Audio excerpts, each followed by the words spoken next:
The American Dream Mall in East Rutherford, New Jersey is a gigantic, entertainment-focused shopping center. Along with the shops you'd come to expect from a mall, the American Dream includes one of the largest indoor amusement parks in Nickelodeon Universe, North America's largest indoor water park in the DreamWorks Water Park, and an indoor skiing complex in Big Snow, just to name a few of the entertainment options. The mall finally opened on October 25, 2019, after 25 years of planning, delays, even more delays, and construction. But why did this indoor mall take so long to finally open? This will be the first of a two-part video series with Piercemaker Studios investigating this peculiar history of the shopping center. The year was 1994.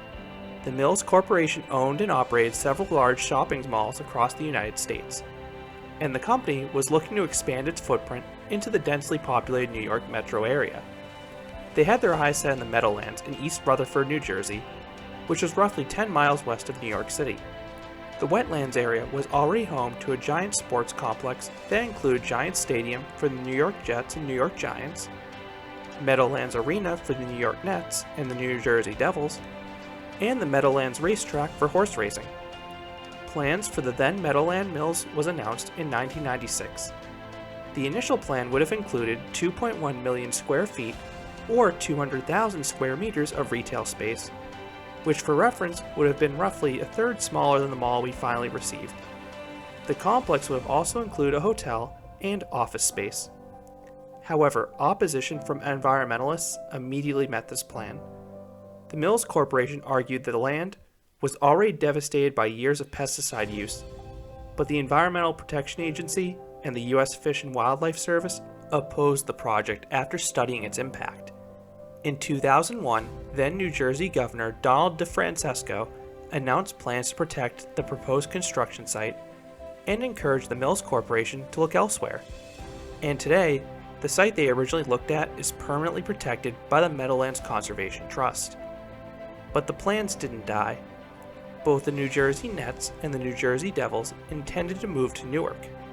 So in 2002, the New Jersey Sports and Exposition Authority requested proposals to redevelop the arena and its parking lot. The Mills Corporation partnered with the Mack Cali Realty Corporation and modified their original concept. Their new concept would be called Meadowlands Xanadu, which was named after the Xanadu shopping complex that was under construction in Madrid. And they were pitted against several other proposals, including one by the 555 Corporation, who owned the Mall of America in Bloomington, Minnesota, and the West Edmonton Mall in Canada. But the Mills Corporation was selected in 2003, and unlike the prior site, this one had already been developed, so it would not meet the same environmental opposition. Ground was finally broken on the new complex on September 29, 2004. The complex would cost $1.3 billion and contain 4.76 million square feet of shopping and entertainment. The plans at this time did not include a theme park or water park, but they did include an indoor ski resort, plus a minor league baseball stadium and an extreme sports park. The complex was projected to open in the spring of 2007.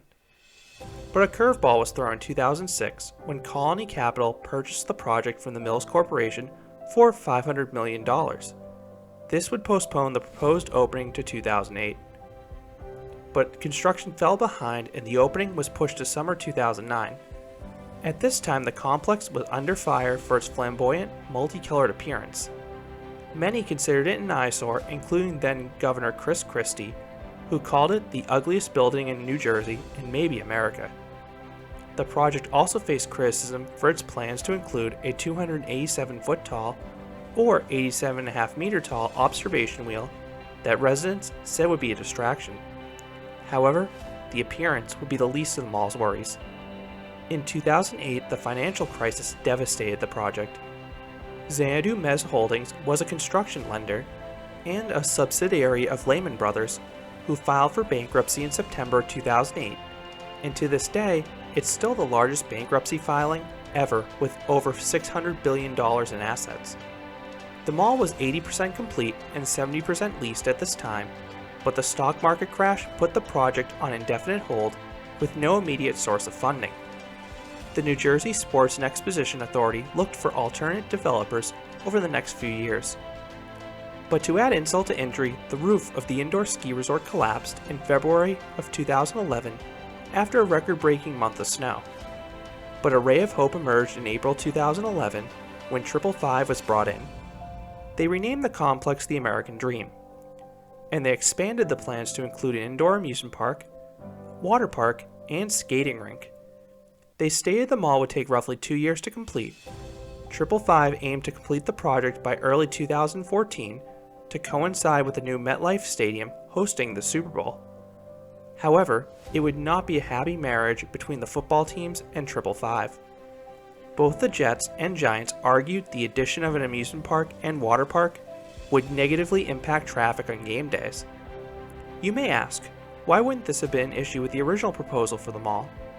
And that's a fair question. But the answer is simple. Blue laws. East Rutherford, New Jersey is in Bergen County, which still has blue laws. These laws ban unnecessary shopping on Sundays, including clothing and electronics. This meant a majority of the mall's tenants would need to close for Sunday, which would limit traffic by default. But amusement and water parks were not bound by blue laws. In the midst of the court battle, it was announced in 2012 that the indoor water park would be named the DreamWorks Water Park and themed to popular IPs such as Shrek, Kung Fu Panda, and Madagascar. 555 also announced that they would redesign the exterior of the building with a more mundane white paint scheme. Lawsuits between the sports teams and 555 dragged into 2014 when they were eventually dropped after reaching an undisclosed settlement outside of court, so the opening was now projected to be late 2016. The next 2 years were marred by financial issues. In 2015, 555 was seeking a tax break and up to $1 billion in government bond funding. But in 2016, the bonds fell through, which caused the opening date to slip to 2018. While the bond issue was sorted out, 555 provided the largest update in the mall's offerings. The mall would include 55% entertainment and 45% retail. There would be 450 shops, more than 100 dining options, a movie theater, and a performance theater. The indoor theme park would be named Nickelodeon Universe, just like the park at Mall of America. This park would include 2 record-breaking roller coasters. TMNT Shellraiser would be a Gerstlauer Eurofighter. This would be the park's signature attraction.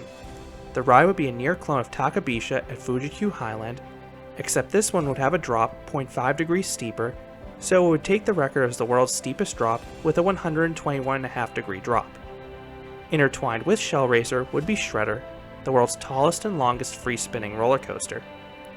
Meanwhile, the DreamWorks Water Park would include the world's largest indoor wave pool and the world's second largest body slide, standing a whopping 142 feet or 43 meters tall. The project would still include that indoor ski resort, and it would also include a parking lot with 33,000 spaces and a public transportation hub. Construction resumed in May of 2017 after 555 received $1.67 billion in construction financing from JP Morgan Chase. The projected opening date was now spring of 2019. As the mall neared completion, the official opening date kept being pushed back. On September 2019, 555 announced the mall would open in 4 distinct stages or chapters, with the first chapter opening on October 25, 2019. But much like the construction, the opening of this mall would not go as planned. And for the rest of this story, I encourage you to head over to Piercemaker Studios' YouTube channel. If you've never checked his channel out, I encourage you to do so, as he has a lot of roller coaster and amusement park videos as well. What are your thoughts about the American Dream Mall project? Have you been there? If you enjoyed this video, I'd appreciate if you gave this video a like, and you considered subscribing, because there'll be a lot more roller coaster and amusement park videos here at Canopy Coaster. Thanks for watching.